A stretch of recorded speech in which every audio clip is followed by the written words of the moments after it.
Yirmiyahu was a prophet, was a good chaver of mine. Never understood a single word he said, but we helped him to drink his yain. And we always have some mighty fine yain. Singing simchat li'olam, kol ha'yeladim now. Simchat to the dagim in the deep blue sea. Simchat to you and me. Welcome to the Haftarah Plethora video podcast, where we might not bring joy to the world, but we do talk about Jeremiah. Get over it, man. We don't read Jeremiah again until Rosh Hashanah. That's true. Maybe we'll have to change the theme song to Yeshayahu was a bullfrog. Doesn't really fit. Anyway, I'm Larry Herman, sipping some very fine wine and doing my second favorite thing, which is talking Haftarah with my good chaver, Rick Muller. And I know what your favorite thing is. You got it, Rick. That means that it's Millie Time.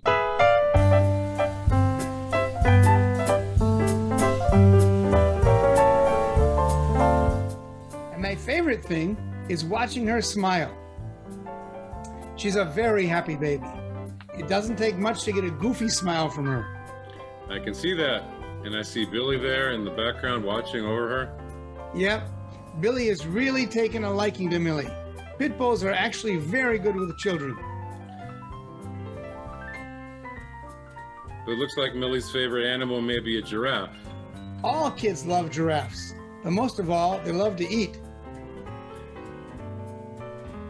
I see that she drains that bottle. She sure does, and that makes me smile.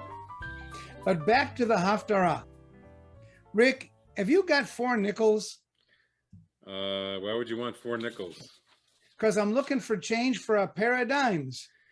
And why are you looking for change for a pair of dimes? Because I remember what Rabbi Ed Feinstein said about the prophets in Rabbi Schatz's Elul learning program last year. Rabbi Feinstein said that the prophets were into changing paradigms. That's terrible. No, it was really good. He was relating the way in which prophets change people's thinking to Thomas Kuhn's The Structure of Scientific Revolutions. Every scientist and social scientist has read that book, or at least pretended that they have. Kuhn argued that science progresses by revolutionary changes in paradigms, which are triggered by anomalies which don't fit the current thinking. In the same way, Rabbi Feinstein said that the prophets preached the necessity of revolutionary change in the way people relate to God and to their own world, whenever confronted with anomalies such as the loss of sovereignty. Well, it's a little more intellectual than we normally get, but you're right. I also watched Rabbi Feinstein's Zoomcast. I'm a big fan of his and of his mentor, the great Rabbi Harold Schulweis. I taught there at VBS for 4 years. Anyway, I don't know if I've got 4 nickels, but I think our weekly discussions might be worth a shekel. Or 2 cents plain, which is what they used to call a glass of seltzer. And speaking of bubbly drinks, what have you got for us this week in the trope department? Hold your horses. Don't you first want to tell the folks what we're reading this week? Of course, I was getting ahead of myself there. This is the second of the 7 Haftarot of Consolation, all from Isaiah. This week, we jump to chapter 49 and actually read from 3 separate chapters, all the way to verse 3 of chapter 51. And that's a lot of verses, 27 in all, so let's get going with the chanting. Now it's my turn to tell you to hold your horses. Well, at least to tell the folks a few interesting things about the reading. Like the view by most commentators that these chapters were written during the period of Babylonian exile. So this Isaiah is not the same Isaiah that we read before the fast of Tisha B'Av. Second, the first part of the Haftarah is a wonderfully optimistic dialogue between Sion, or the city of Jerusalem, and God. God is telling the city that she will be restored and will soon be filled with her people, that there will hardly be room to settle. This, I think, is the paradigm shift Isaiah is preparing the people for. He's preparing them for the transition from being a people of exile back to being a people settled in their own land and in their holy and loving city of Jerusalem. Chapter 50 addresses the need of the people to be faithful And the 3 verses that we chant from chapter 51 present a vision of redemption and hope. From the ruins, Zion is made like Eden again, filled with gladness, joy, thanksgiving, and song. It sure is a message that not only consoles us after Tisha B'Av, but which also gave hope and aspiration to Zionists in every generation. Exactly. And the last verse that we read, chapter 51, verse 3 on page 1060, it has Ki nicham Adonai Tzion, nicham kol chorvoteha. It has that twice. And then Vayasem midbara ke'eden, v'arbata kegan Adonai. So the image of Eden twice. It reminds me of on Tisha B'Av when Rabbi Kanevsky, Rabbi Kligfeld, Schatz, they were all into Chadesh Yamenu Kekedem and renewing our days as before, which was all associated with the Garden of Eden. Rick, a great way to end the Haftarah. Let's get to the chanting.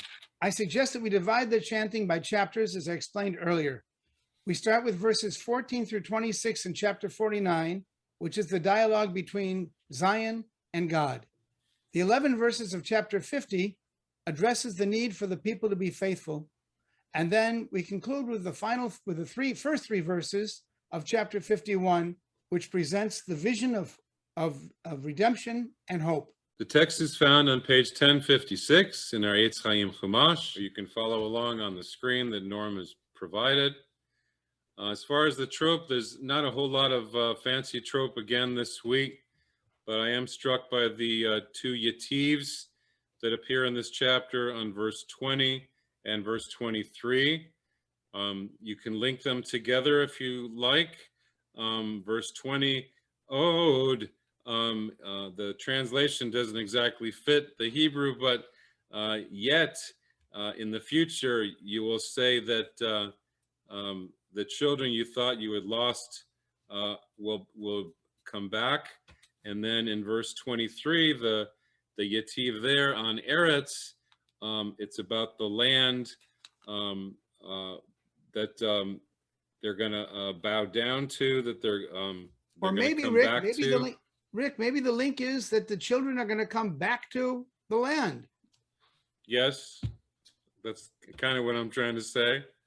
All right. And then in verse 23, V'hayu melachim, you've got the kadma v'azla there, highlighting that the kings, even royalty, will help you take care of your kids. And then Isaiah does use the word banaya'ich twice in verse 17 and 25. Fairly simple trope. In verse 17, it's just tipcha and then et nachta, miharu banaya'ich. And then in 25, it's towards the end of the sentence, ve'et banaya'ich anochi oshi, save your children. So I really like the imagery there. All of the beginning of 49 is also talking about a woman and her baby and the child in the womb and all that. So it's very emotional, talking about the children. And then the bottom of that page, I like the commentary on your children on verse 17, where it says the Hebrew banaya'ich. The large Isaiah scroll at Qumran, what they found in the Dead Sea Scrolls, reads bona'yich. So I guess it had a vav in after the bet, your builders, which fits in juxtaposition with those who ravaged and ruined you. And then Sadia Gaon is there too. And Rick, this is one of the sources of the commentary by Rabbi Elazar and Rabbi Hanina that we often read after the En Kelohenu in the service. Don't read your children, banaya'ich, but rather bona'yich, your builders. It's one of my very favorite lines. But Rick, now it's time for the bracha. Baruch atah Adonai Eloheinu melech haolam asher kitshanu b'mitzvotav v'tzivanu la'asok b'divrei Torah. Amen. Vatomer Tzion azavani Adonai v'Adonai shechechani atishkach isha ulach merachem ben bitnach גם אלה תשכחנה, ואנוכי לא אשכחך. הנה כפיים חכותיך, חומותייך נגדי תמיד. מיהרו בנייך, מהרסייך ומחריבייך, ממך יצאו. שאי סביב עינייך וראי, כולם נקבצו באו לך. חי אני נאום אדוני, כי כולם כעדי תלבשי, ותקשרים ככלה. כי חורבותייך ושוממותייך, וארץ הריסותך, כי אתה תצרי מיושב, ורחקו מבלעייך. עוד יאמרו באוזנייך, בני שיקולייך,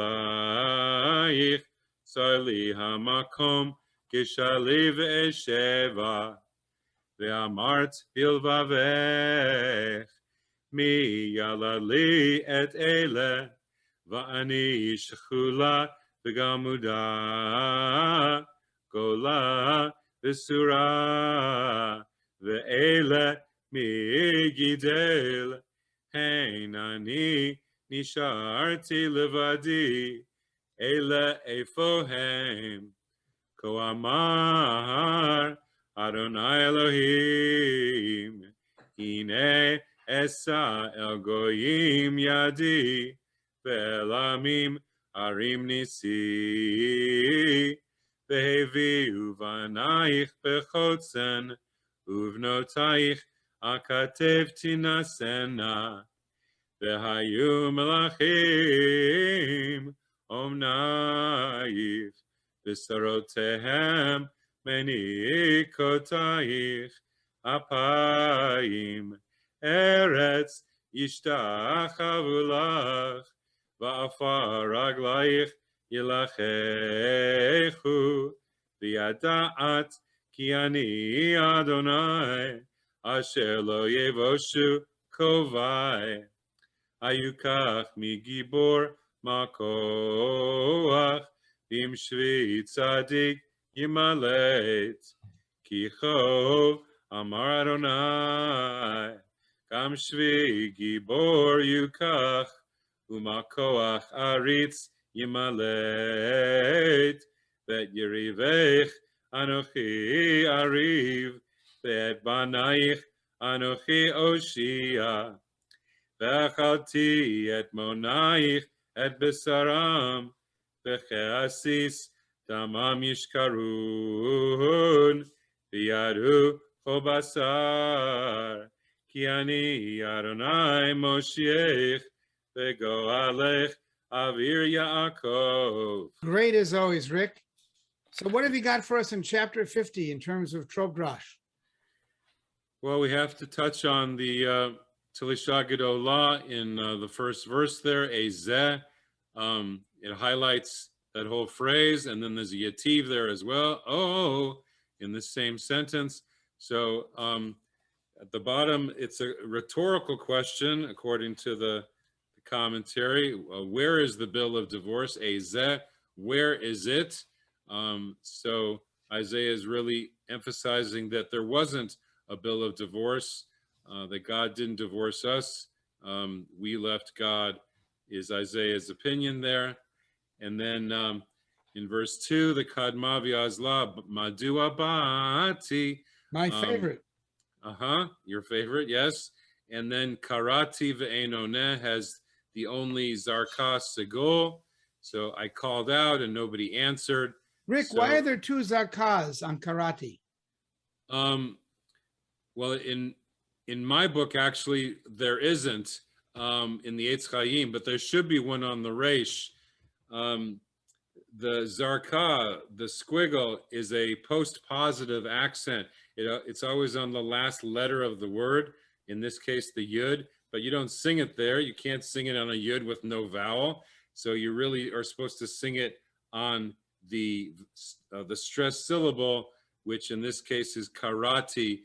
So in my book, in my papers, I put another one on the Reish with the Davka software. A The little same thing. inside trope. Yes, the same thing ve'eno ne.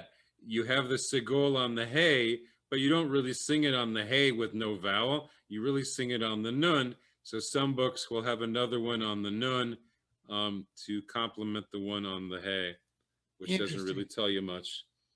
Right, and then the tavir in verse 4, la da'at, to know. A lot about life is knowing things and not knowing things. So here Isaiah is saying, hey, God gave me a tongue and the knowledge to know words, and he rouses my ear, uses all these metaphors. So I like the tavir there, to know, on lada'at, to know knowledge, and that's going to be echoed at the beginning of chapter 51, Shim'u Elai, there's a tavir there. But in between there, we also have the poetry of Adonai Elohim, which is common in the prophets. So 3 times, verse 5 and 7 and 9, the odd numbers there. You have a mapach pashta, Adonai Elohim.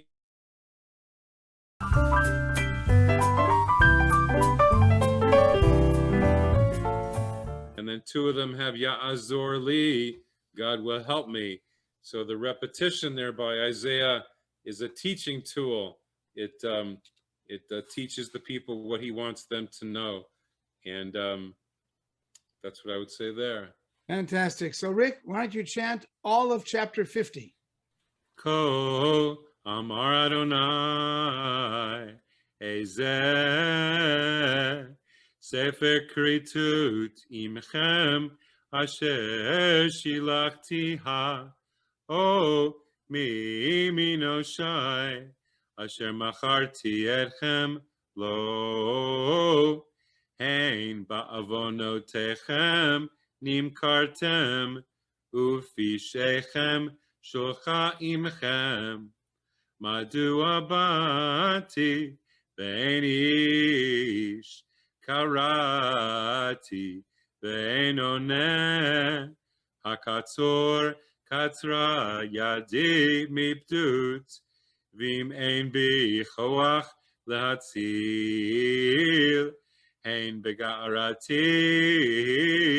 Achariv Yam Asim Neharot Midbar Tivash Digatam Me'en Maim Vitamot Batsama Al Bi Shamayim Kadrut Visak Asim Ksutam Adonai Elohim Natan Li Lashon Limudim Lada'at La'ut et Ya'ef Davar Ya'ir Baboker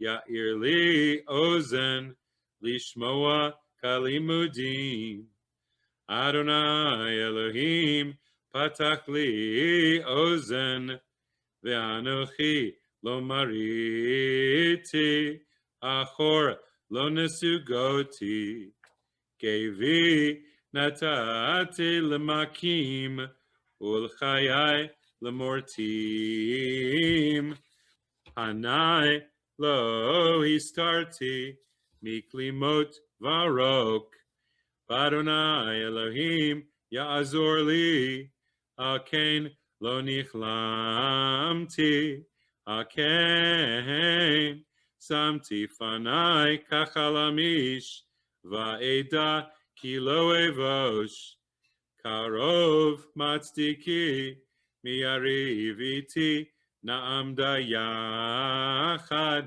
Miva'a Mishpati Yigash Elai Hein Adonai Elohim Ya'azor li Mihu Yarshieni Hein Kulam Kabeged Yivlu Ash Yochlem Mivachem Yerei Adonai Shomea B'kol Avdo Asher Alach Chashechim Ve'nogach lo Yiftach B'Shem Adonai v'yisha'en be'Elohav. Hein kulechem. Drama there, forgot to talk about that. The Dargat Tavir. Behold, you, kulchem, you. Kod chesh me'azrei zikot lechu be'or eschem uzikot biartem miadi haytazot lachem lema'at seva tishkavun. Very nice. Rick, we now come to the end, the climax of the Haftarah, with just three verses to go from the beginning of chapter 51. As I mentioned earlier, these verses are very, very hopeful. Yes, and the Shimu Eli, again, the Tavir there, it links to the previous Tavir. I don't know if that got cut off, but whenever you have a prophet saying, listen up, it gets a special trope there. And then the poetry of the three verses is just great. The last part of verse 3 is especially beautiful. Sason v'simcha yimat seva. Gladness and joy shall abide there, thanksgiving and the sound of music. Okay, Julie Andrews, take us home. Well, I think of myself more as Christopher Plummer. My grandfather was in the Austrian army in World War I, but I get it, sound of music, okay. Shimu Eli, Rodfei Tzedek, Mevakshe Adonai, Habitu El Tzur Chutzavtem, Vel Makevet Bor Nukartem, Habitu El Avraham Avichem, Vel Sarah Techolelchem, Ki Echad Kirativ, Va'avarechehu ve'arbehu. Ki nicham Adonai, again the drama, the Kadma v'Yazla Sion, Nicham kol chorvoteha, Vayasem Yibarach ke'eden, ve'arvatach kigan Adonai, Sason v'simcha yimat sevach, Toda v'kol zimra. Yasher Koach. And Rick, I'm glad you've come around to my point of view of the Kadma v'Azla being very dramatic, even if it's not so rare. As always, we want to thank Norm Gar for making our efforts appear to be more professional and for his great selection of jazz to accompany our Here's Millie section and the closing graphics. Don't forget to write us with your thoughts and comments. Our emails are below. And if you like our Zoomcast, please forward the link to your friends and family. We wish you all a Shabbat Shalom. Shabbos. See you next week.